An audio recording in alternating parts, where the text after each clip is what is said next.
Good afternoon, everyone. A very warm welcome to all the distinguished speakers and delegates present over here at India Smart Utility Week. It's my pleasure to welcome you all to this session on carbon markets organized by India Smart Grid Forum. A growing number of countries and of subnational jurisdictions are leveraging carbon markets to implement their nationally determined contributions, NDCs, under the Paris Agreement. Carbon markets help mobilize resources and reduce costs to give countries and companies the space to smoothen their transition to low-carbon economies and enterprises. It is estimated that trading in carbon credits could reduce the cost of implementing NDCs by more than half, by as much as USD 250 billion by 2030. The key to successful reduction of global GHG emissions through carbon markets could be digital infrastructure that keeps verified data secure and ensures that reductions are accurately accounted and tracked.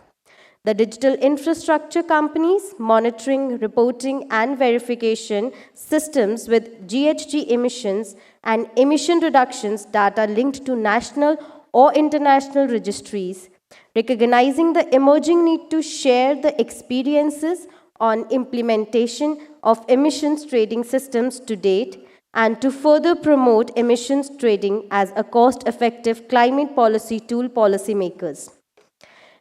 Academics and other stakeholders will reflect upon recent developments in carbon markets around the globe and discuss future perspectives of carbon market corporations. Our esteemed panel of speakers will share their expertise on a wide range of topics that come under carbon market.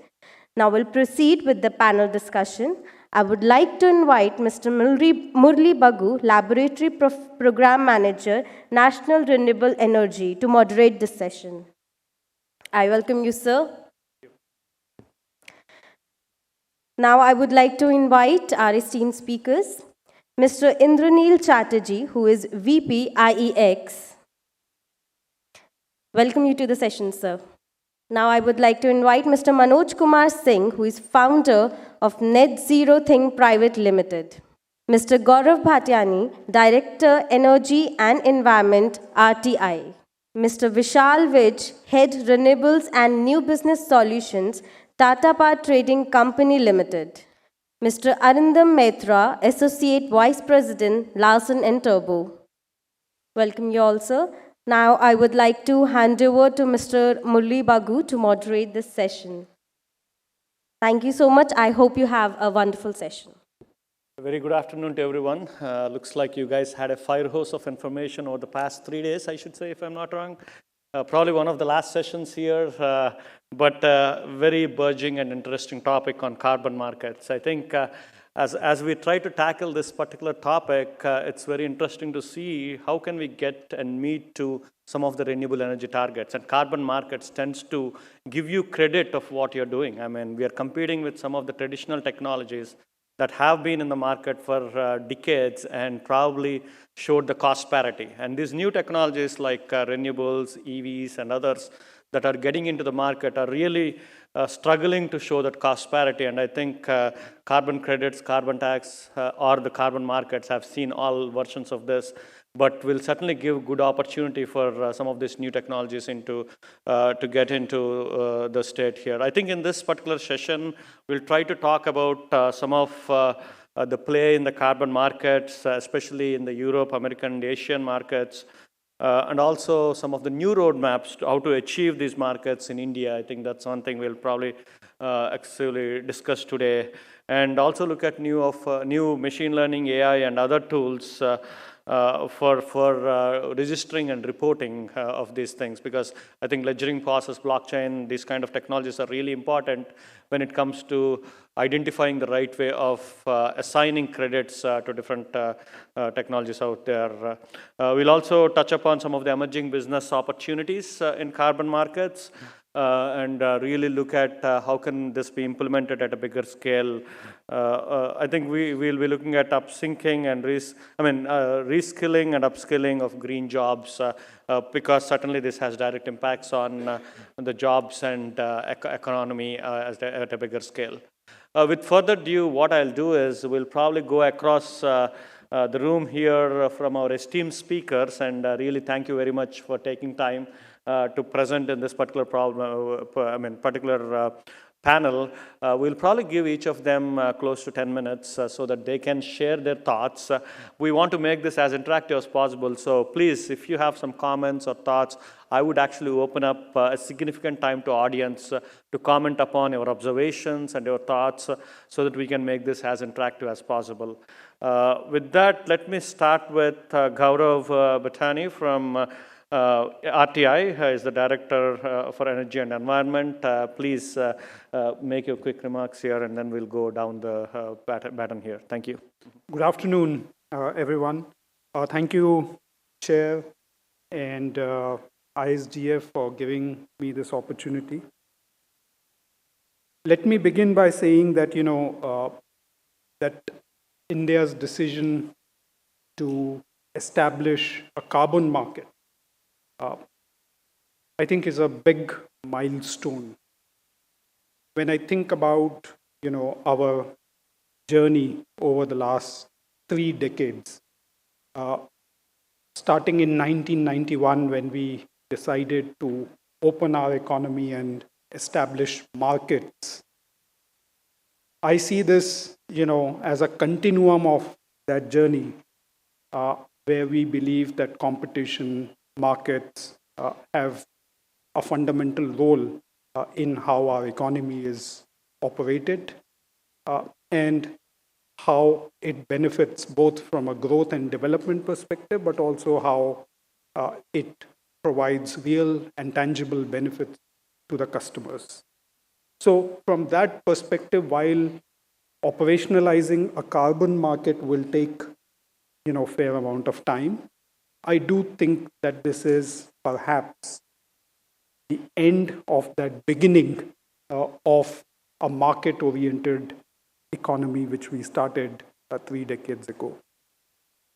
And the reason I say that is because when you think about this particular,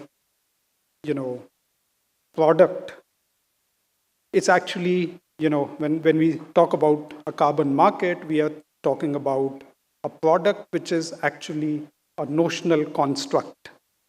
It is, what economists call as an externality, which we are trying to internalize in the pricing. So it's not even a tangible, real product in a sense. And here we are constructing a market for such a product. So therefore, I believe that, having established a market for electricity, initially in a very broad way, but then 15 years ago, in 2008, in a very tangible way, and then gradually having established a market for renewable energy certificates, then establishing a market for the energy saving certificates. This step takes it to its next and most logical conclusion of creating a carbon market where all of these products can actually be, in a very transparent and competitive manner, be made available from a supplier's perspective and procured by any buyer who wishes to do that. Having said this, I think we need to realize that markets, do have their own inefficiencies, that they take time to mature. And therefore, what is important at this juncture is that, we established very robust principles on the basis of which the carbon market will be designed and operated. And at the same time, we remain open to refinements and corrections over a period of time. As the market matures, we will encounter turbulence. We have seen that in the electricity markets as well. So what are the considerations? And I would like to just spend a few minutes to talk about what are some of the considerations, some of the principles which we need to think about as we move forward in designing these markets. So I think the first and the most important thing to really establish and have all the stakeholders on the same page is what is the end objective or what is the end game, purpose, rationale of setting up this market. Globally, what we have seen is, that markets are perhaps carbon markets, the rationale typically is to arrive at the least cost way of achieving the carbon mitigation targets. And is that the objective which we are also striving for? I think needs to be clearly articulated, because what we have seen over the last few months in terms of various announcements, concept papers, etc., which have come out, is that clarity is not really there today. And in fact, my reading of those papers is that, that the purpose of carbon market would perhaps, for example, be to provide a platform, a better platform for PAT certificates as an example, or REC certificate, for example. There is another potential interpretation, which is, that we are establishing this market to encourage new and emerging technologies. So what is the objective, that I think needs to be very clearly articulated in order to achieve, the vision which we have there. The second thing I would say is, it's very important is how do we establish, the baselines, because the carbon certificates will be issued relative to a baseline which is established. And this is important because the evidence which we have from the REC market as well as the ESETS market is that probably the baselines were not very ambitious. And therefore, we ended up in a situation where you had, excess supply in the market and very limited, trading of these certificates at prices which are significantly at a discount. I think it's therefore very critical that, when we establish baseline, we should establish implicit and explicit links to India's NDCs target of achieving net zero, that this is a path to achieving the net zero goal. And to that extent, there is some degree of, complexity which comes in, because our current net zero target is 2070. But by all, signals, it is very clear that we will be under immense pressure to accelerate that target to maybe 2050 to align it with what other major developing economies like India have, assumed. And therefore, should the aim be 2070 and therefore market aligned to 2070, or should it be 2050 and the market aligned to 2050 is something, to think about. Another interesting complexity which we have to think about is, how will the carbon market, fluctuate or have interlinkages with the broader economic development? Because fundamentally, our economy is growing very rapidly. We are experiencing 6, 7, 8% growth every year. But at the same time, because our growth rate is so high, it is also the case that, our growth is volatile. We see significant variations from a year to year. Now, in a typical carbon market, often the supply is, defined at the beginning through a regulatory mechanism. But the demand is dependent on how the economy is doing. So in years when you have high supply, but the demand goes down because the economy has slowed for some reason, and therefore energy demand has slowed, we will see significant volatility in the prices.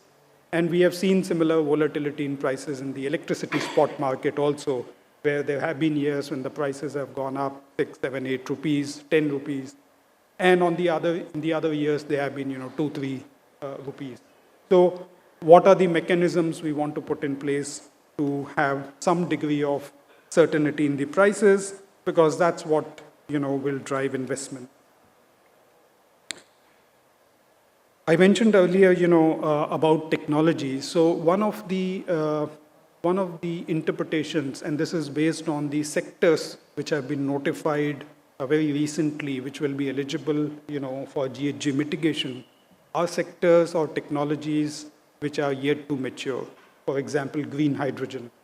For example, renewable energy with storage only. High-end energy efficiency technology. Now, if we are going to limit ourselves to these technologies, then probably the size and objective function of a carbon market will be very different from a least cost optimization perspective. Another thing to think about, which is an experience from international carbon markets, is, what are the GHGs which we are going to enable to be traded. So we obviously start with, carbon dioxide, but, will we over a period of time also enable other GHGs such as methane, such as nitrous oxide, which may have lower volumes but have significantly higher warming potential.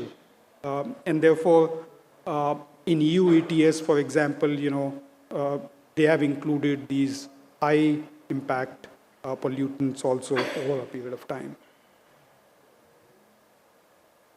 The next point to think about is, climate finance. Are we looking at international finance to enable accelerated transition to net zero? So our NDC, which says 50% target for non-fossil fuel, has a clear and distinct link to transfer of technology and availability of international finance. And if we are going to use carbon market to access international finance, then we need to think of interlinkages between our carbon market and the international carbon markets and enable fungibility and transfer of these credits. The last point I would like to make, there are several complexities, and the stakeholders as well as the regulators will need some time, will need capacity building, to be able to function and operate this market. And therefore, there will be need for a lot of capacity development which will need to, go into this entire exercise. And therefore, we feel that, it may be meaningful to start pilot, market much ahead of actually operationalizing the real market, so that stakeholders have ability to understand and absorb and acclimatize themselves to the operating procedures, rules, and principles. So I think I will stop here and happy to take any questions, etc., at a later point. Thank you. Thank you very much, Gaurav. I think that's very insightful, at least talking about tangibility of the product itself. I think we are at the baby steps right now, and long way to go when it comes to establishment of some baselines and really implementing things like carbon credits and carbon markets here. With that, let me move on to Manoj. Sorry, just give me a second here. Manoj Kumar Singh, the founder of Net Zero Think Private Limited. Please, we're looking forward for your comments here. Thank you very much. Thank you, Murli. So this carbon market per se, if you look at, so everyone is thinking, yeah, what is this? What is the carbon? Like, this is altogether buzzword. So I can say one thing. In next, 30 to 40 years, till we achieve this net zero goals and objective, this market will keep on growing. And everyone will have, something to add in this. Everyone means every service company, every product company. See, per se, carbon is something which is, there in everywhere. But if it is there under, soil or earth, then it is good. But if it is getting emitted in atmosphere, so it is bad. So what is happening every year in business as usual scenario, the emission rate is getting increasing. Almost it is touching to, 56 gigaton per year. including all this GHG emission equivalent, if we consider. Now, the global average temperature already we have, seen in recent past has already crossed 1.1 degrees Celsius compared to pre-industrial level. The concentration of CO2 in atmosphere is already crossed 450 ppm, which used to be 250 ppm, before pre-industrial era.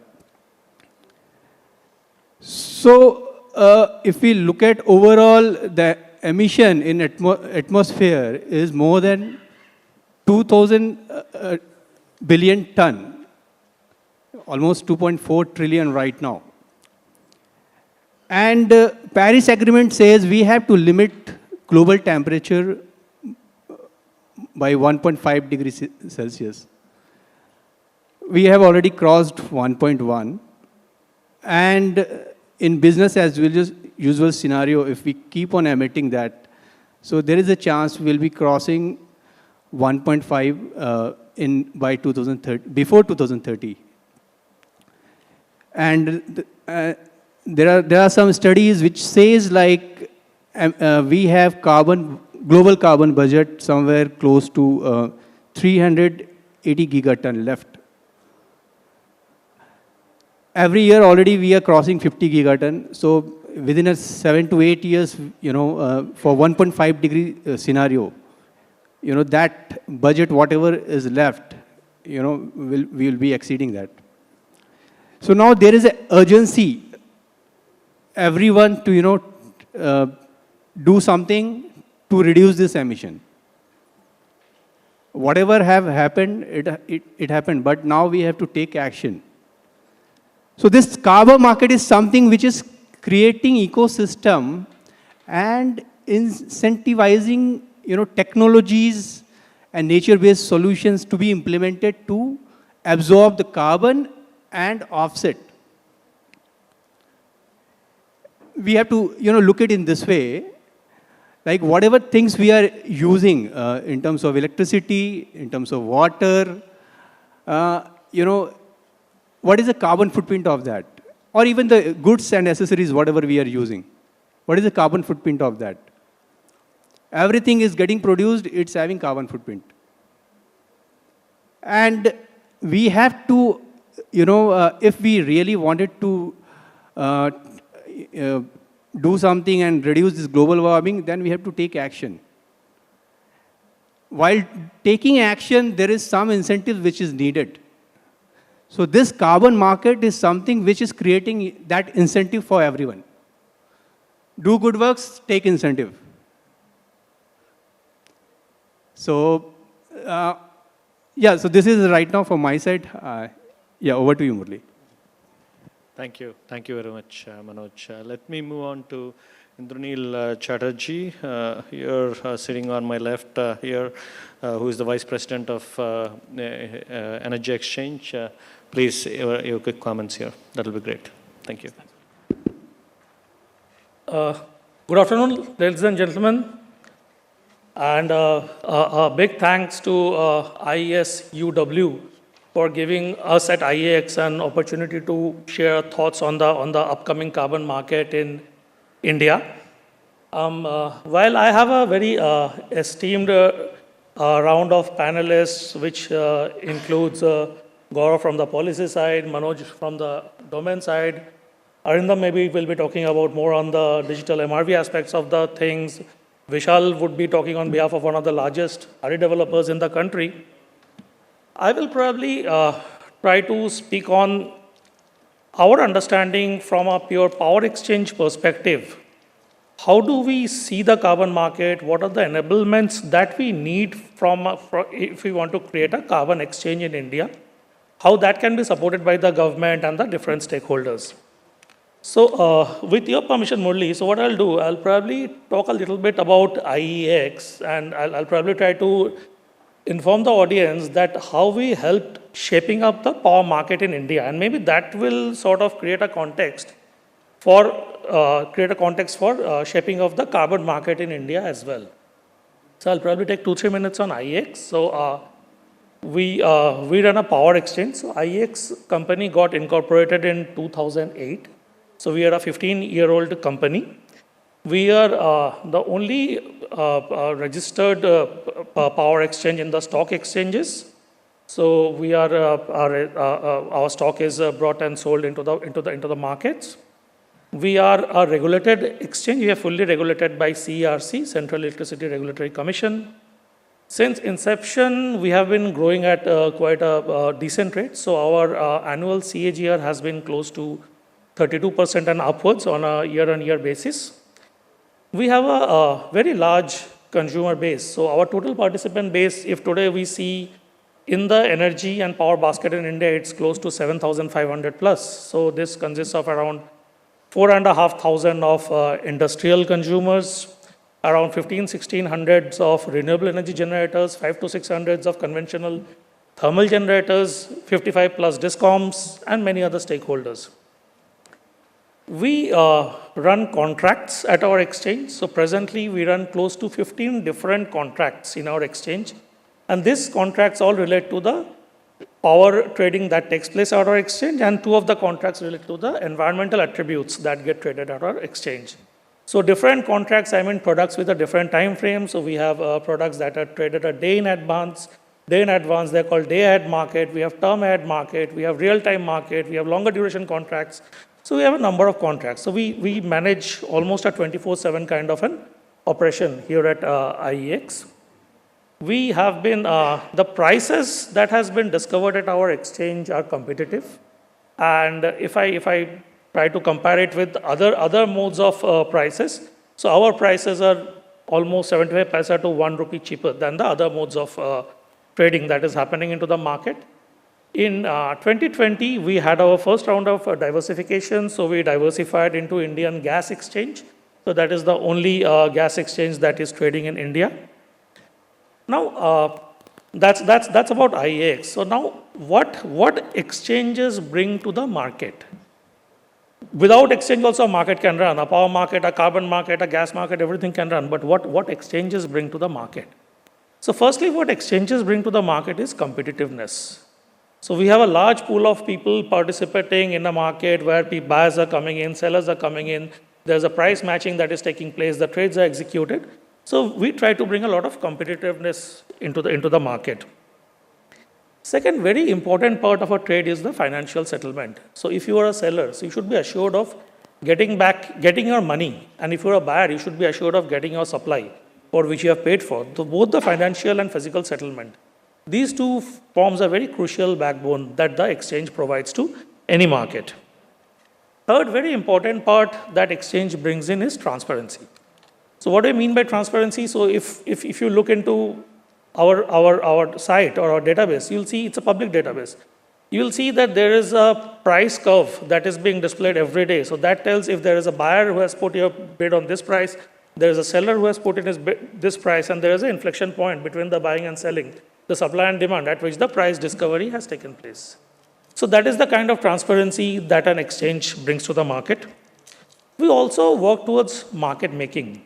So we have deep connect with the industries. We have deep connect with almost all the stakeholders, be it CERCs, ACRCs, discoms, generating companies, think tanks, industry associations.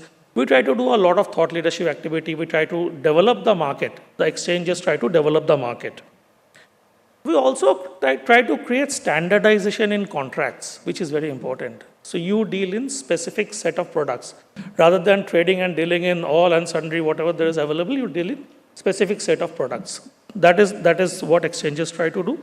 And last point, and not the least, is we have a world-class technology platform, which is at par with any of the technology platforms anywhere across the globe.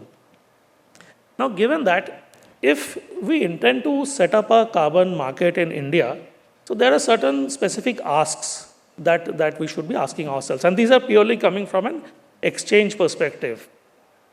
So my specific regulatory ask, so I need a regulatory clarity if the carbon market is being set up and that market has to be regulated. Of course, what we have been given to understand that CERC is the regulator for the carbon market. And having a strong regulator, we have a very deep understanding of working with CERC. Having a strong regulator always helps in the process. So now, from a regulatory perspective, the first and foremost thing that the exchange needs is the market design. By market design, I mean how the market would work. What would be my products? What would be the trading frequency? For how much forward or future I can trade the products? What would be the size of the products? Will there be any multiplier in the products? There has to be absolute clarity on these things. Second important part of the market design is the price discovery. What would be the mode of price discovery? Will it be a continuous matching? Will it be a collective transaction, double-sided closed auction with so many people coming in and there is a time period between which they will have to place their bids?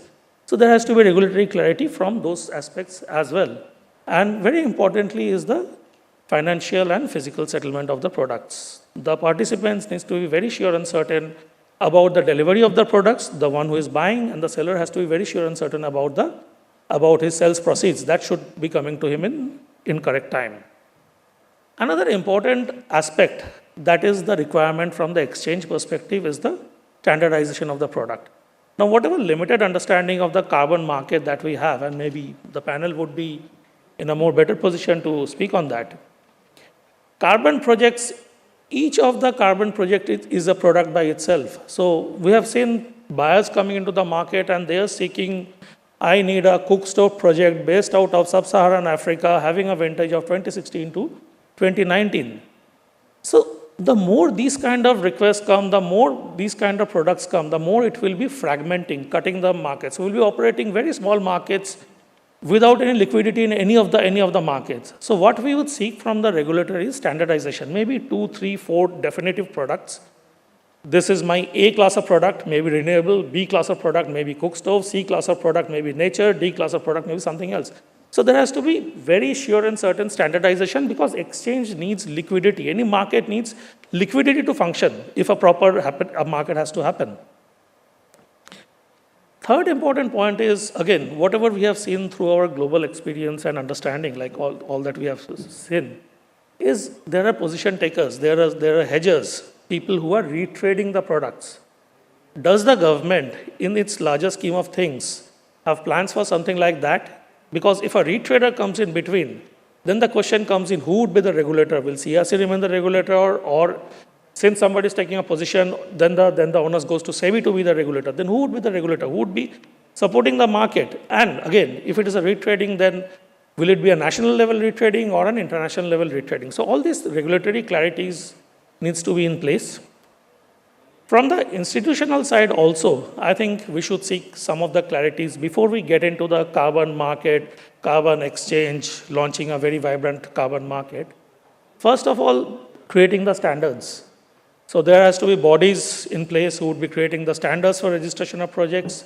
There has to be accreditation agencies, the validators, the verifiers who would be checking the projects, seeing the authenticity of the projects. There has to be a registry in place, whatever we have been given to understand. The Grid India would be the registry for this process. But the registry should have technology to completely understand the value chain of the product from the issuance till the retirement of the product. So these are the institutional requirements. There are further institutional requirements, especially when it comes to energy attributes, is in terms of monitoring, reporting, and verification framework, MRV. We understand the products of the Indian carbon market would go to outside world and would be sold there. Then we should have our MRVs in place which are at par with all the global standards, maybe the VERAs and VCS and other standards of the world. So our MRV needs to be at par. One very important ask is the compliance of the enforcement. So we have been dealing in REC market, we have been dealing in e-search market. There is a very large inventory of REC lies unsold because there is lack of compliance. There is a very large inventory of e-search, close to 80 lakhs e-search that's lying into the system because compliance is not there. So in case we want to have a market, we need to be very sure and certain about the enforcement of the compliance. We give people target that this is your carbon reduction plan in a defined manner and you'll have to adhere to it, otherwise you will be penalized. And lastly, of course, government recently came out with a notification, I think last month on Article 6.2. They mentioned some of the categories where the credits would be sold outside India. Now, what would be the modality of those credits to be sold? We are not sure. If they are sold through exchange mechanism, then maybe we'll have to understand that will it be a rupee exchange or a rupee-dollar exchange, how it will function. So I'll leave my thoughts here and I'll probably ask other panelists to take over. But these are some of the basic things that maybe we'll be seeking answer from the government and the regulator. And happy to take any questions during discussion. Thank you very much, Chandranil. I think 3 points I just want to repeat. Competitiveness, transparency, and standardization. I think that's really important for any of this evolution of new markets. I think even the power markets back in 2000s in US or 2008 in India, they certainly saw this. I mean, that's where the crux of any market getting into business really happens. Anyway, let me move on to Arindam Maitra, who is the Associate Vice President at Larsen & Toubro, to really briefly give his comments. Thank you. You guys can hear me at the back? So after Indranil's speech, I don't know what to speak. But I'm going to go one more step behind. So I know the topic is carbon markets, but I don't think I'm ready to talk about carbon markets because there is a lot of unknowns to even talk about carbon markets. So, you know, and both, you know, Murli and I, we have written so many proposals and projects where the very first thing that they ask us to do is for any solution, whether it's distributed energy solution, energy efficiency solutions, they say how much GHG reduction can you save? Item number 1. You are disqualified if you cannot save from the solution. Item number 2, how can you scale that solution? You will be disqualified if you cannot sell that solution. So, you know, there has been a lot of word, you know, on carbon credits and, you know, Indranil mentioned all of these. I think the biggest gap in the industry in this section, in this area, is the data. Without data, you are no one. You can use blockchain, AI, whatever you want. Without data and creating, and Gaurav, you mentioned the baseline, without that, you don't have anything. And this is where, you know, in New York, there is a very special push. So between New York and California, if anyone is ahead in a particular area, it is this area, New York is leading the pack with respect to California. So what they are doing is they are asking out, you know, they have NYCHA, which is the building authority, the New York Port Authority. They are asking these guys to do a consolidated effort to go to each of their customers and start monitoring. Step number 1.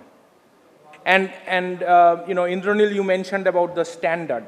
That is also very important because, you know, there has been a lot of work to establish the GHG baseline, but things are evolving, right? The load is evolving, new solutions are getting deployed in these buildings. So are the baselines that were established a decade ago, are they the same?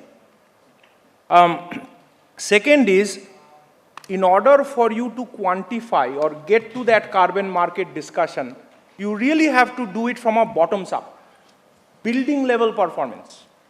So Indranil, you mentioned that, you know, most of the work, and this is true even in US, most of the work that are gone in this field are all settlement based.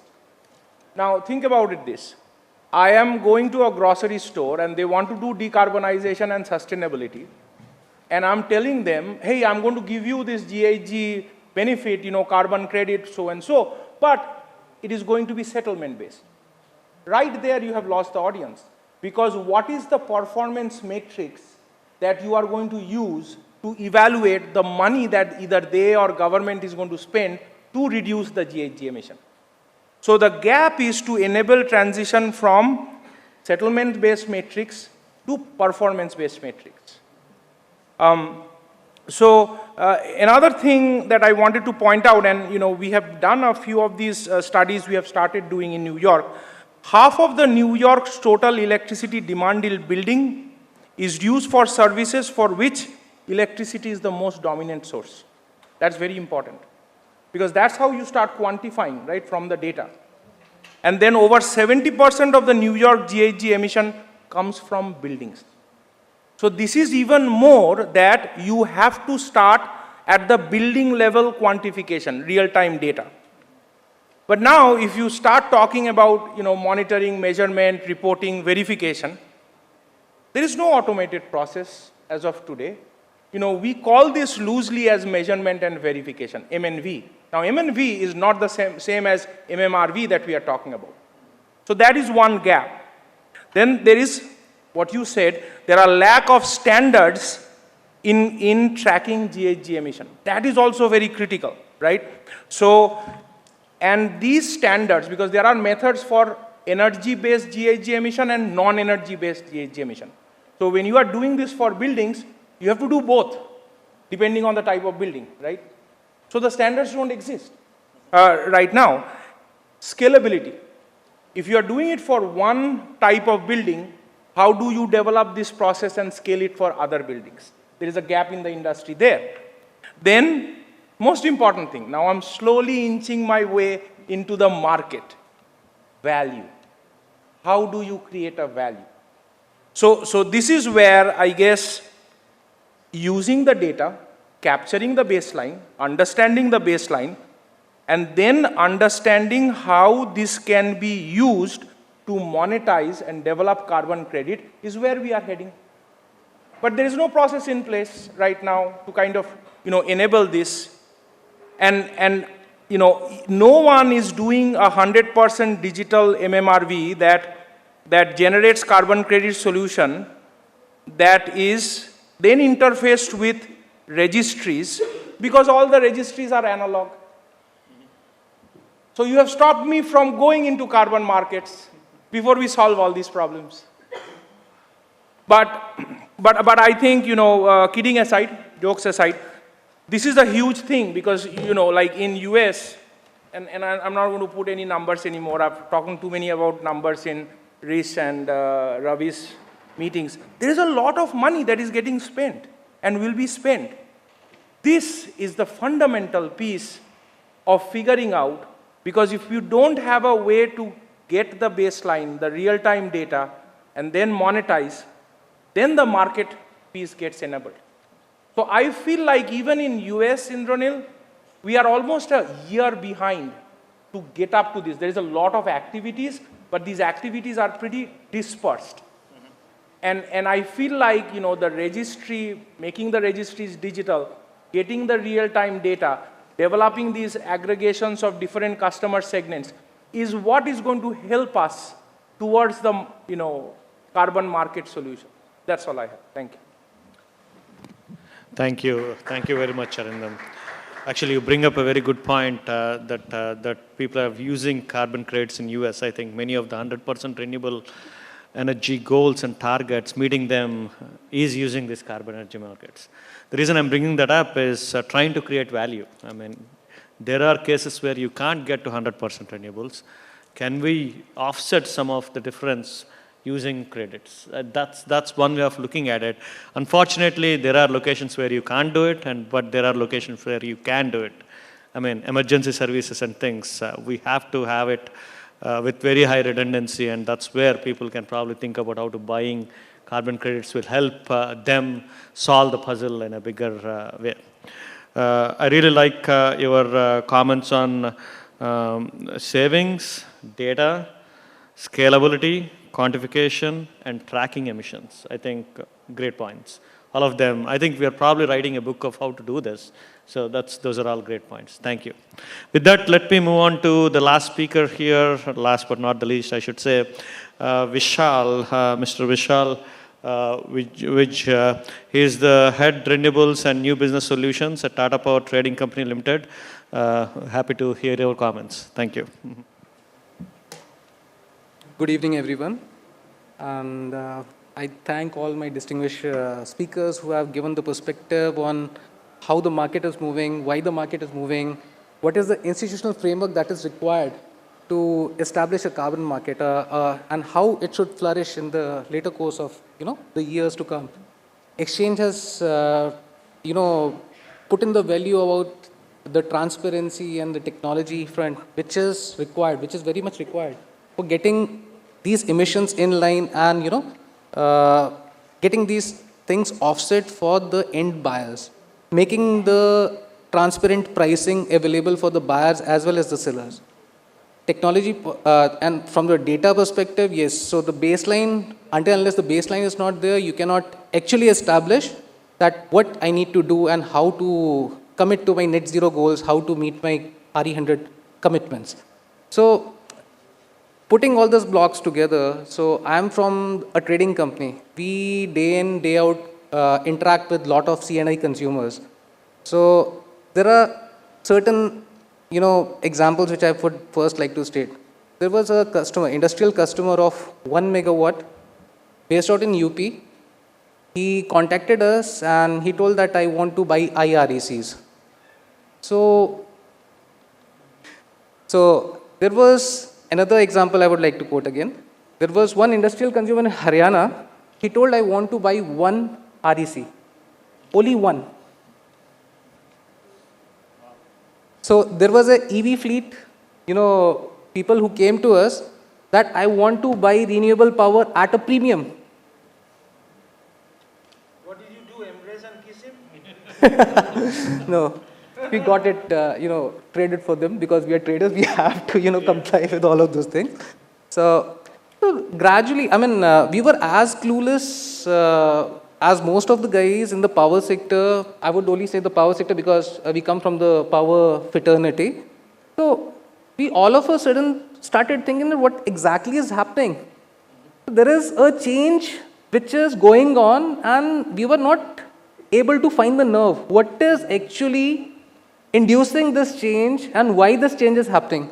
So we tried to do a little bit deep dive. We were trying to figure out what is happening exactly.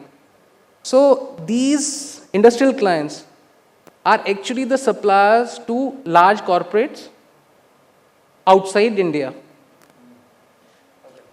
So scope 1 they have done, they have managed their scope 1 emissions. So scope 1 is whatever you can do, the direct emissions which you are doing, which you can control, that is there.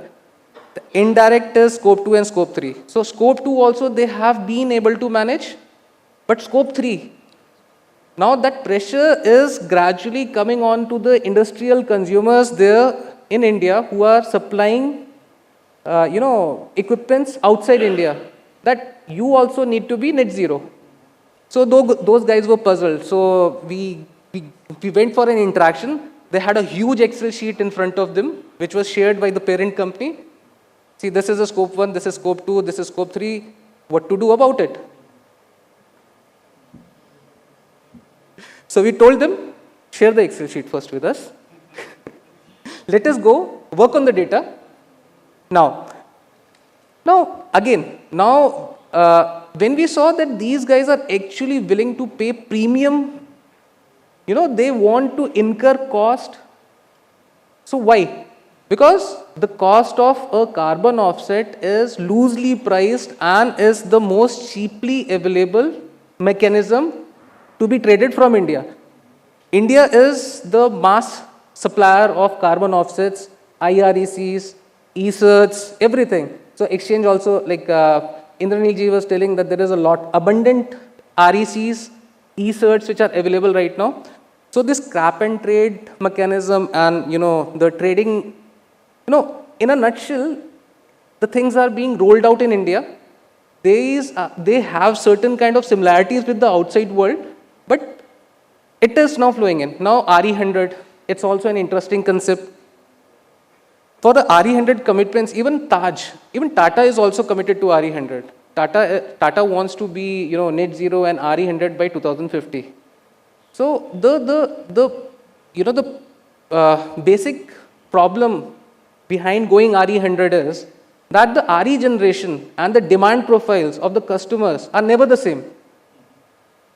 So in case if a customer wants to become RE100 or he wants to net off all his emissions, he will either have to meet the generation profile or he will have to pay a very huge premium. So being in the trading company, we always deal with two kind of clients now. One is one who wants to pay a premium for going green, and one who has a mentality that RE power is being generated as of now. Why is there cost associated with the RE power? So fundamentally, when we look at it, so there is a huge potential of voluntary market which is existing there in the market. Now, obligatory market, for that, an institutional framework needs to be clearly spelled out by the regulator, by the designated agencies who would be appointed there in India. But for the voluntary market, there is a lot of scope and there is a lot of things which needs to be done. For example, lot of registries gradually are doing away with the renewable projects now. Where a gold standard, they are not accepting, the projects, the renewable projects, because they say that now the parity has come at which the power generation cost of a renewable plant is matching the thermal cost. So you do not need to be incentivized for whatever, offsets you are doing. Now, it is pushing them to the new markets. They are trying to explore the new markets now. IRECs, which was, not being thought of, it's gradually, it has steadily now growing, and every developer is trying to get its projects registered in that. So, in an essence, what I want to say is that there should be a parity, there should be an institutional framework, there should be a clarity in the thought that how the carbon markets needs to be evolved, so that the C&I segment or any end consumer who wants to be net zero or RE100 should be able to do so. Now, once we are able to address the C&I segment, a deep dive needs to be done so that even, the normal day-to-day persons, if they think that they are also, contributing, in the deterioration of the nature, how they can contribute to it. So, that is our take on it. Thank you. Thank you very much, Vishal. Thank you. That's a little enlightening. I was actually looking at some opportunities there, and I agree. I didn't realize that some of the 100% goals of individual entities really trails down to the fundamental suppliers of supply chain across, which is very interesting to learn. So. Let me do this. I can sit here, ask questions to the panelists, but I was looking at all the faces out there. First thing I would ask is, before getting into questions, any quick comments? This is so new and emerging topic. We want to listen to the audience. Any quick comments or thoughts, especially on the carbon markets here? Let me open up to the audience here. Sorry, it's very hard for me to see all of you because of the light, but let's see.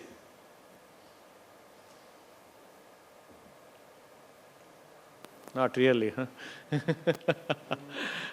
Did we make any sense? Let's put it that way, yep. Yeah, I think there is one right there, yeah. I want to say that, can you please tell about the basics of the carbon market? Please start from the basics. Sure, yeah, I wish what that's... exactly is the certificates we are getting, and what types of certificates everyone wants? So can you just elaborate about that? Sure, I mean, my perspective certainly will be a little global or universal here, but certainly happy to see what people's thoughts here are. I mean, fundamentally, carbon markets is really providing incentives for people replacing or displacing carbon in the system. That's what it is. And again, not everyone has the opportunity to do that. So once they create a certification saying, yes, this particular entity or this particular establishment has displaced carbon by coming up with novel ways of generation or consumption and stuff, they get a certificate which they can trade to someone else who probably can't do that but can claim by actually buying some certification like that. That's in a loose way, very simple way of what carbon credit is, and then creating a market for that. Again, this is not new. This has been done through policy to begin with. Within US, you can actually see RECs offered by states, renewable energy credits, which is pretty much a tax payment for buying solar or buying electric vehicles.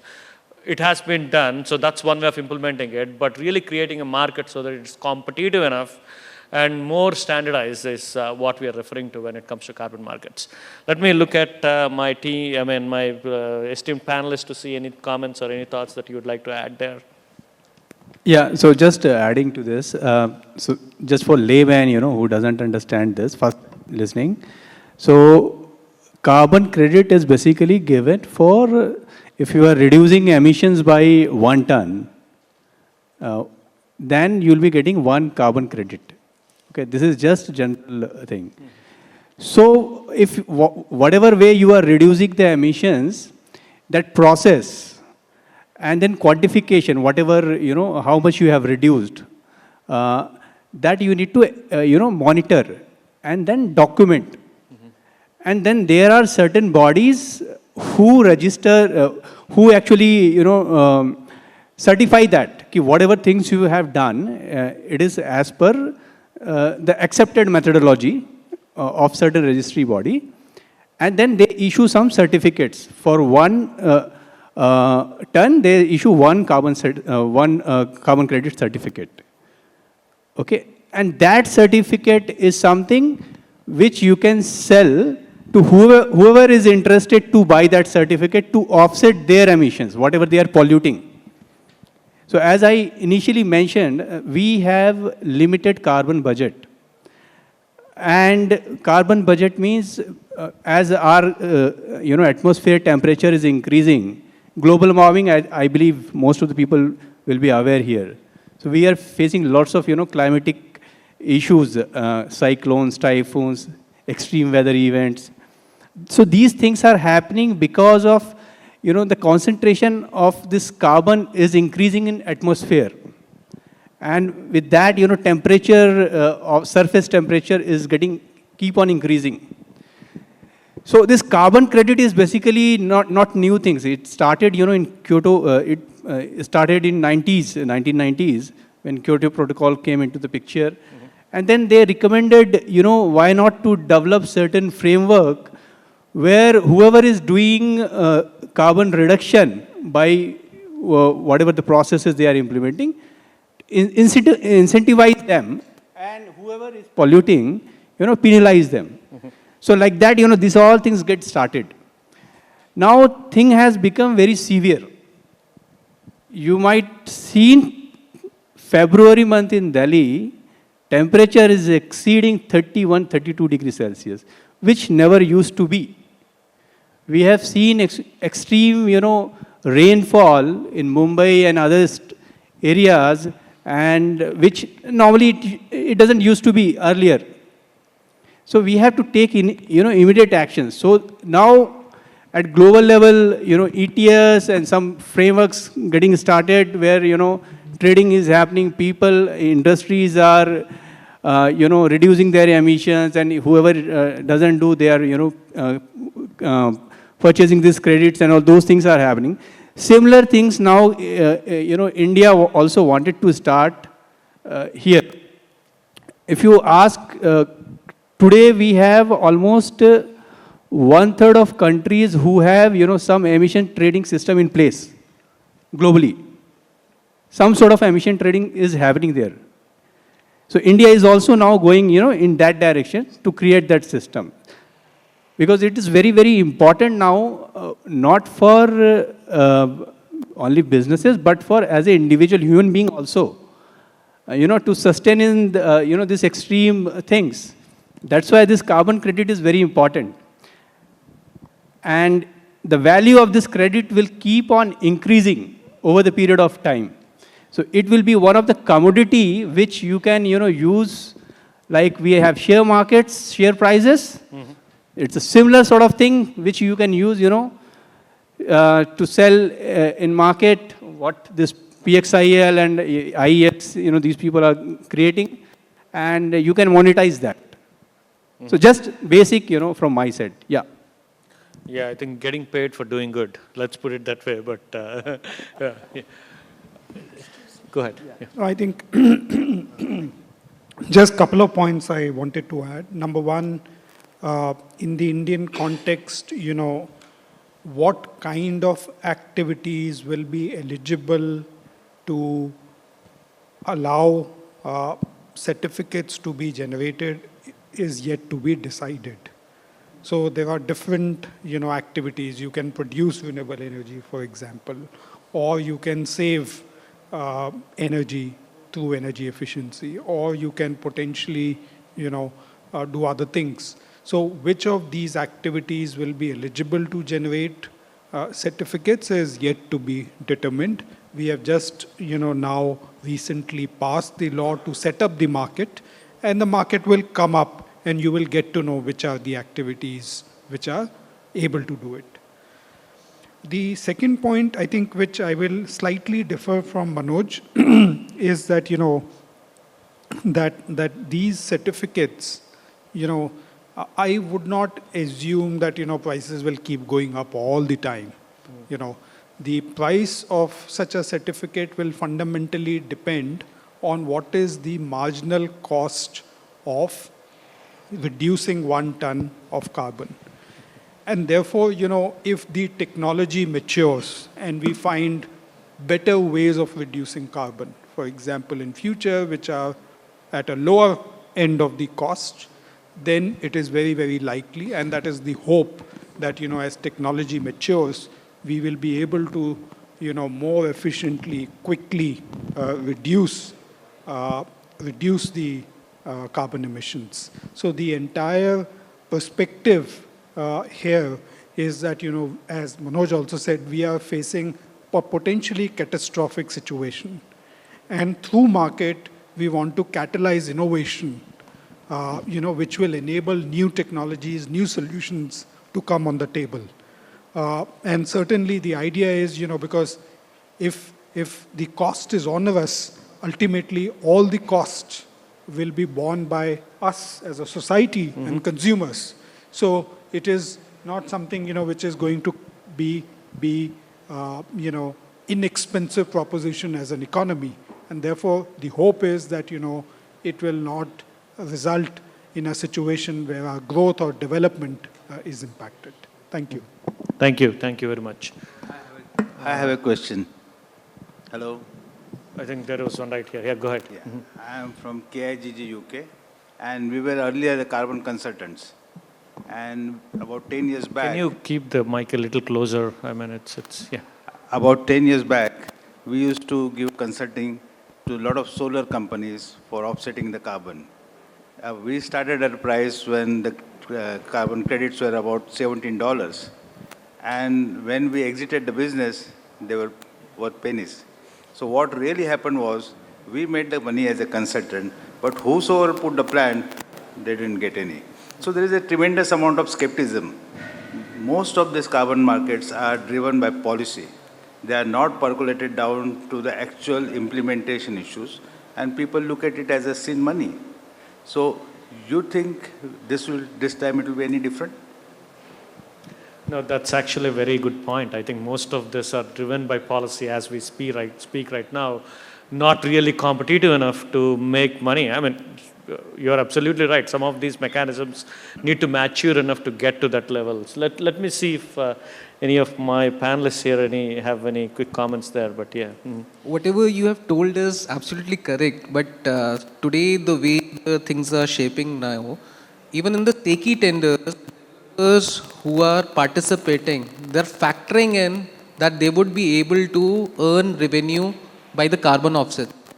So, as the power prices are becoming tremendously competitive, they are trying to meet their IRRs by factoring in the carbon offsets that they would be generating from establishing the plant and hence meeting the competitiveness. So that is a catch-22 situation that we agree. It needs to be seen how it will unfold. But that is what is actually happening. No, so you are 100% right. So we were talking to a developer, and this is not even a large-scale developer. They are doing behind-the-meter solar, okay? And they had this line item on the credit, and they had a value. And I'm like, how did you get this value? Oh, this will happen. I'm just doing an underpay number. So to your point, and I think this is the point I was trying to make, is since it's all regulatory, Murli, right now, it is because there is no basis in baselines that we establish from different projects, right? Because it's at the end of the day, it's the projects that you will then apply for certification, right? Now, the real question that you could have asked is, let's say this project that I establish today and I refine this project over time, does my certification and value increase? Very simple example. Let's say, and I'm talking about it from a building standpoint. So let's say this is a grocery store. All they have done is they have done energy efficiency measures. Okay, and they have done some kind of building energy management system for HVAC. Obviously, they will have a delta carbon emission reduction. Now, after the second year, they put solar. After the third year, they put storage. So their value of the emission reduction, in essence, has gone up by a factor of X-fold. So will they get that credit of applying all those solutions together as a whole? I don't have an answer. No, yeah. But they should. Because over the last 5 years, they have slowly went through this staggered process to make the improvements. True. Another factor what we realize is, we are saying that viability gap can be filled up by the credits. But banks don't accept that. Yeah. So how do we convince somebody for renewable energy saying that, look, viability gaps can be filled up this way? I think that's actually a very good point. I mean, implementation certainly is the key in these kind of cases, especially when it comes to some of the new ways of doing this. I don't think banks or even surety organizations approve those things. But I think trying to come up with the right methodology or where we start is important. Yeah. What we presently are trying to do is, we are trying to create a center of excellences, more for power distribution utility, where we think the low-hanging fruits are there. But I believe definitely there is a good amount of scope for the carbon neutralization. Those techniques will work. I just want to know what kind of a time span we should look for. Could happen Time in span, 3 years, 5 years, US is 1 year behind. and we are probably 5 years. I'm not going to make that statement sitting in India. Okay, fine.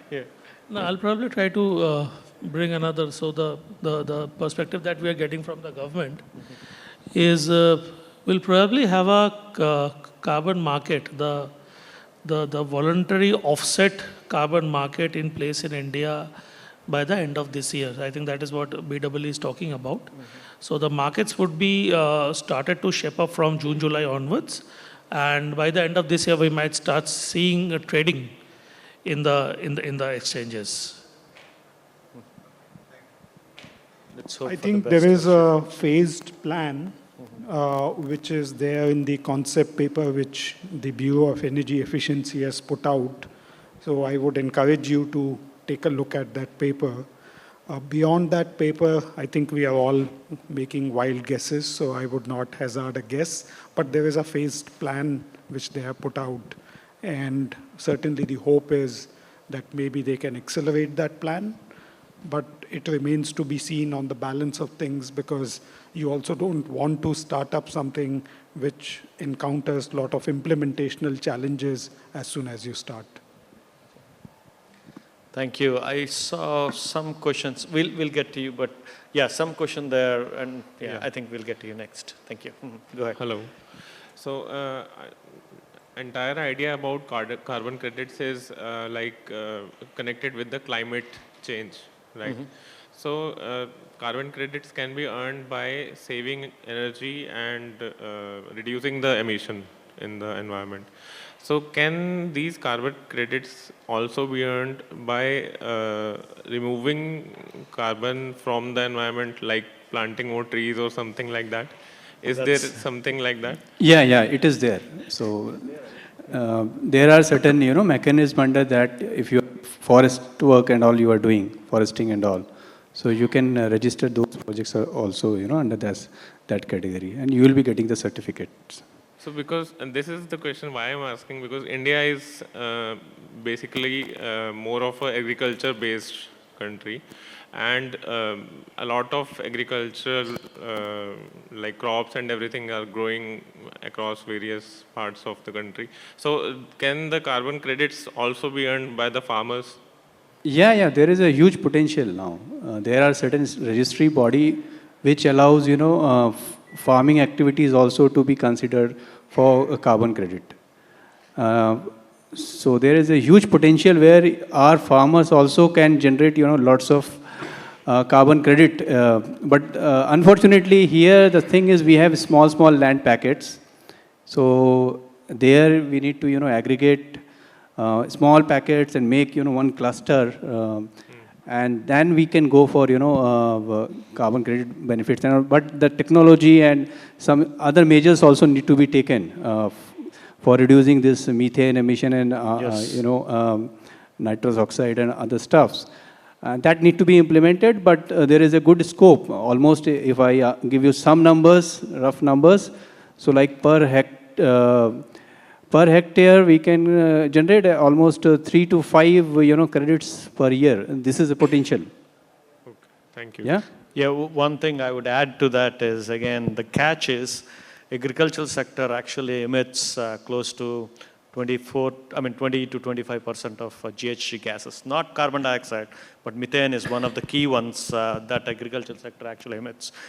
Need to consider that too, that's what we're talking about. Quantification is the key in many of these sectors. I think there is opportunity, but we need to consider the other side of the equation too. Yeah. So there was a recent proposal, we actually won that, by Department of Energy, where they wanted you to consider solar to grow your crops. Agrivoltaic farms project. Yes. So both for livestock, crops, these type of approaches, and the clause was you cannot have solar somewhere else. It has to be in that field. So absolutely, those opportunities becomes ways for getting those certificates. We are also about to do the same pilot on agrivoltaics. Oh, okay. So in Delhi. Gaurav, go ahead. Thank you. So on this question of forestry, agriculture, land use, yes, of course, there is a very large opportunity. Number two, yes, international carbon markets do allow credits. Number three, the Indian market, carbon market, which is yet to develop, we do not know whether it will or it will not. The initial list of activities or sectors which have been listed from a recent notification does not seem to include this. But I would echo with the sentiment that it needs to expand because the sectors, where you have a lot of potential to save on emissions should certainly be encouraged and incentivized. Yeah, one comment I'll make is market make people think creative in a way, how can we achieve that? And that raises the competitiveness of the product, here the carbon or whatever it is. Because just other mechanisms might not capture all possibilities, but market certainly, that will the primary target given the competitiveness in a market for sure. Yeah, please. Good afternoon. I'm sorry I'm quite late here. My name is R.N. Sen. I am ex-Regulatory Commission Chairman and also some utility chairman also I was there. I have a very simple question, not so much. Now, once this Indian carbon market is going to be established, what is the timeline? I have been asking this question to the BW and other, I could not get an answer. I don't know. Some of you must be having more better knowledge. If you have any idea when it is going to start. Sir, I mentioned earlier, there is a concept paper which was released by the Bureau of Energy Efficiency, which has indicated 2 phases for development of the market over next 3 to 5 years. There is no a very clear time frame, but this 3 to 5 years with 2 phases, phase 1 and phase 2, has clearly been identified. I would encourage you to take a look. Beyond that, it remains to be seen. No, the issue is that BW has come out with a notification about those energy audit. It has become mandatory for all the utilities, and then there is a penalty and there is a provision for meeting those deficit through purchasing the carbon credits. This is very good, very simple, more or less copying what exactly is in the international market to some changes here and there. But what has happened, initially there was some interest in the utilities to go for those energy audit and other things, later on show that it is basically toothless. And the worst part of it is that now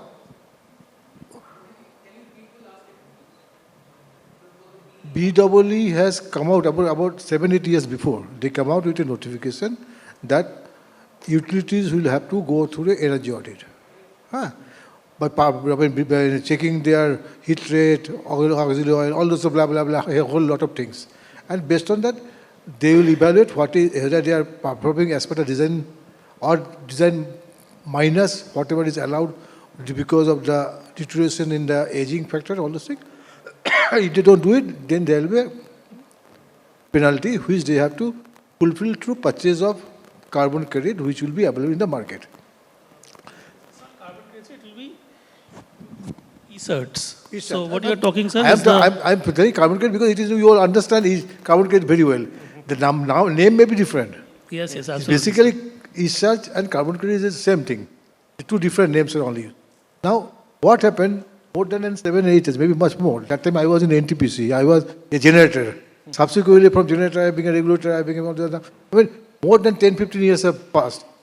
When this notification was issued, that time Dora was the BEE.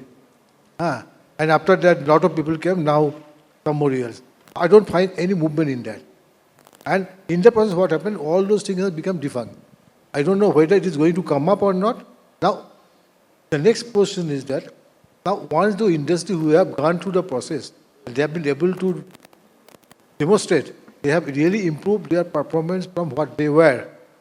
Are they in a position to go for a impairment for the carbon credits? Because what has happened, because of this notification, automatically they are supposed to do it. But notification has not happened anything. It's something like that. Delhi CNG, I think you must be all knowing that what is the fate of Delhi CNG. Delhi CNG was going for a huge carbon credit potential. But because it was a Supreme Court order, so it lost all its benefits. So it is a mandatory concern. Now, once this has become a mandatory concern, can they really get any carbon credit for this? I don't know. You may be a better position to answer. Because with whatever improvement they do, certainly they get a benefit directly through their performance. But through the carbon credit, are they going to get NDCs from the carbon credit? Because now the carbon credit market is really jumping like anything. And everybody will be interested to enlist there. Can you help them, any one of them who are doing better? Great comments. I'm actually looking at some of my Indian colleagues here to see if they want to comment here. No, I think, sir, fundamentally what you are saying, I would agree with that. I think the context here of creating a carbon market is potentially to expand the scope to other sectors of economy beyond electricity industry. And that's where, agriculture, transport, etc. can also come in.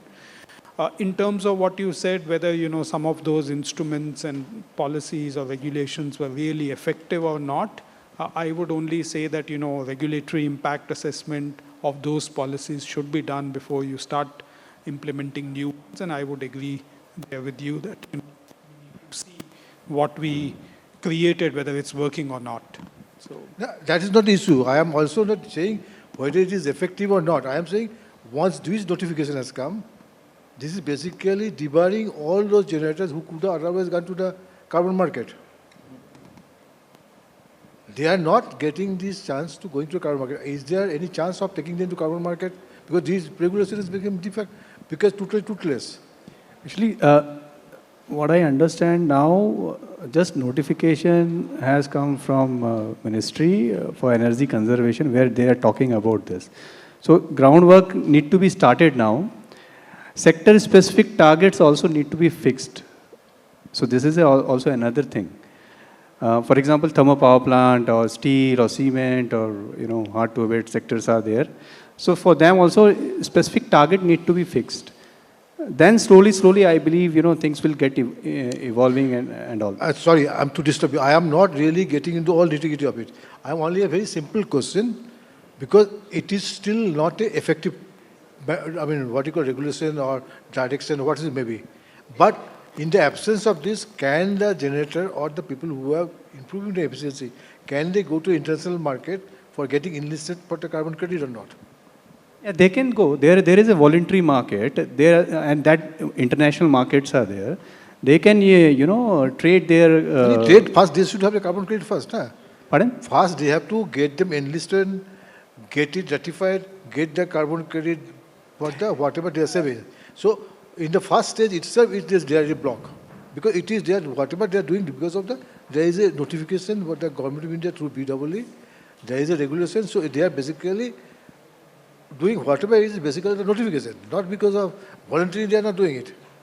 The first condition of a carbon credit is you have to be voluntary, isn't it? Right. So they are not doing it voluntarily, they are doing it because there is notification. Now the notification has become toothless. It was nothing but something like the Supreme Court order has really snatched away the whole carbon credit from the transport. Similarly, this notification has snatched away so many things. Similarly, the LED, whatever huge, massive, thing has been done, but we couldn't get anything out of it. If you see the LED movement, and we have been, being a regulator, we have been asked to really ensure that all the distribution licenses, they get into this, giving the LED bulb directly to the consumer at a very nominal rates. And we have done it. We have come out with the order, we have come out. Now, in the process, the whole carbon benefit, what they could have bought it because of the reduction in the energy consumption, that is no more available. So what I'm saying, are there any way to see that these things do not become a barrier in getting them enlisted in this carbon credit process? You must be all experts. We are not basically experts. We are basically sitting on the other part. Now I'm no more in that part also. But we can only say, yes, this is a thing which is really debarring. So there are many aspects which you have covered in what you are saying. So there is one aspect from the BEE energy efficiency point of view. One is from the carbon trading point of view. So, and your question on whether voluntary market can I participate in or not. So, these all have separate set of, these are all separate set of questions and they all deserve, a proper response to address each and every query one by one. Yeah, so can you help me? No, I'm also not the expert. The panelists here are the experts, but what I have understood, so, the pain area or the problem statement is you are referring from a generator's point of view? Right now. Right now. So, the generators, to the simple answer to it, if a generator is able to demonstrate that he has done a carbon offset in a particular registry, he can get himself registered and then get the issuance done and can sell it off. So there is no binding regulation onto it. He doesn't need to, as of now in the Indian context, he doesn't need to go to any regulator to get it certified whether, whether am I allowed to do or not. No, I am not talking about the Indian context. I am only asking in the international market. In the? International market. International market is open. Because once he has to go, he is registered. So there are a lot of registries which are available. So GCC is one of them. IREC is one of them. IREC is purely for the renewable developers, and GCC, Global Carbon Council. So if you go there and demonstrate that your technology has been able to offset this amount or quantum of emissions, then definitely they will get you registered. He can say very well. It is basically there is a mandatory order was given by the government of India, BEE says you are doing it, that's all. No. So now further going ahead, for the energy efficiency part, after that, they have also come with the Energy Conservation Act, the Amendment Act, in which they have, talked about the carbon markets. So there was no legal framework available prior to 2021. It has yet been established, and after that, the entities needs to be defined. Once that gets established, then the Indian carbon market will come into picture. It will flourish then. But international is, as of now, open. The interest is open, but it's so in the interest of time, I think we are hitting please, the please end of go ahead, I think. No, great insights. It actually gets into the depth of what this things looks like. I think I have time for one quick question. I see one here. Maybe I'll take two. Let's do it. Thank you. Yeah. My name we is started Pratham. late. My name is Pratham, and I work in the space of ESG and sustainable investments as a data scientist. So my question is, in terms of regulatory or policy framework implementation, what is being done to address the issue of dynamic pricing for say, for example, like solar rooftop PV or even vehicle to grid, somebody injecting power during non-peak hours, do they get the same amount of credits? Or because a lot of this was addressed in like other sessions earlier on. Yeah. But I want to know from the perspective of carbon markets for So investment versus, I think, operations. This is where this gets into. Certainly, again, energy is what you will really see what, how much energy you produce over a year is probably what it's going to get, what the GHG emissions are. But again, operations is different. I don't want to combine both those topics here because operations really depends upon what the need on the spot, I mean, I can call it the spot market of power system looks like, and that's what you're trying to displace. Again, we need to look at both at the same time, but again, the reality is we need to see how are we doing it in such a way that we are taking advantage of all the renewable energy that is being produced, which is a different topic. I mean, I don't know if anyone wants to do a quick comment there, but certainly I wouldn't combine those things, yeah. I think if I understood your question correctly, see what happens is when you get a carbon certificate, the carbon certificate is 1 ton of CO2 equivalent. Now you take that certificate and that certificate is 1 ton of CO2 equivalent. Doesn't matter, when you pumped or when you saved. Now, when you take that certificate and you trade it in the carbon market, then of course the price dynamics of that carbon market will come into play, not what happens in an electricity market or in an agriculture market through which you generate it. Yes. Mm-hmm. Yeah. Thank you. That was an interesting question because, and I think maybe what you were trying to talk about, if I do, because there is a lot of projects right now in US, virtual power plant, that is looking at dynamic pricing. So don't associate it with solar, right? It's anything. So that's a solution that will help overall offset. Again, this goes back, Gaurav, to my question, which you kind of said. Ideally, the certificate you are getting is a one-time snapshot. But why is it one time? Exactly. Because if I am like that particular solution, right? I am helping reduce CO2 over a period of time. So I should be paid for that variability that I am doing, right? Rather than a snapshot. And again, it goes back to other things where even for dynamic pricing, let's say you put another solution like storage or something else. So I should get more credit. Should I apply again next year? But those are questions that has to be answered. Everyone worked out, I should say. Let's do the last question here or comment. Please go ahead, introduce yourself. Hello. So my question is to the entire panel. So I just want to understand how do we address the inequity in the carbon credits. For example, a farmer who earns a carbon credit by sequestering some amount of agriculture residues, and on the parallel side, an industrialist, he gets he earns a carbon credit, but the amount of profit he would make in getting that one carbon credit would be much more compared to that farmer would have made. So how do we address this inequity? I think this actually refers to earlier question too, right? The inequity in the other side is what you're referring to. Any quick comments from the panelists here? Very difficult question. Or I should say too early in the equation, but yeah, go ahead here.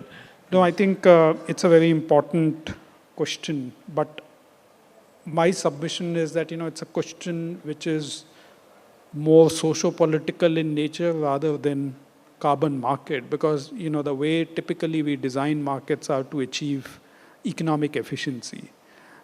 It's very difficult for markets to also achieve social objectives typically.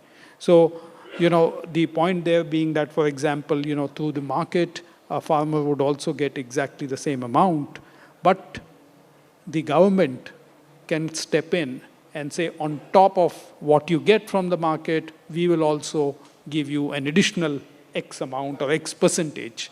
That way, we do not distort the market, but at the same time, we are able to incentivize or, provide what is being called, as the just transition.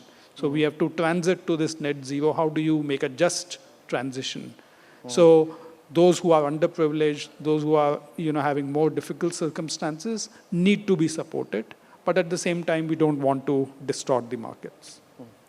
Thank you very much, Gaurav. I think this is a great session. I'll be frank. I learned a lot as we all talked here. I mean, this is a very evolving and interesting topic to begin with, but certainly a great opportunity. Let's give a big round of applause to all our panelists for such a wonderful discussion on the topic here.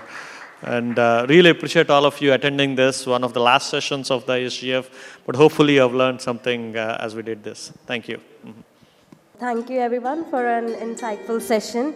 And I would also like to inform everyone that the session partner for the session was Indian Energy Exchange, IEX, and therefore I would request Mr. Indranil Chatterjee, Vice President IEX, to felicitate our speakers with a token of thanks. If you would, sir, please.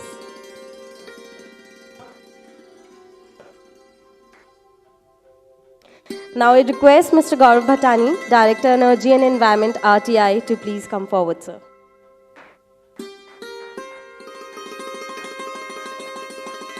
Mr. Vishal Vij, Head Renewables and New Business Solutions, Tata Power Trading Company Limited.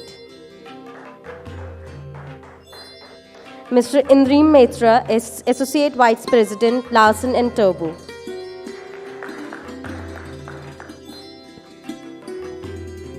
Mr. Murli Bagu, Laboratory Program Manager, National Renewable Energy Laboratory.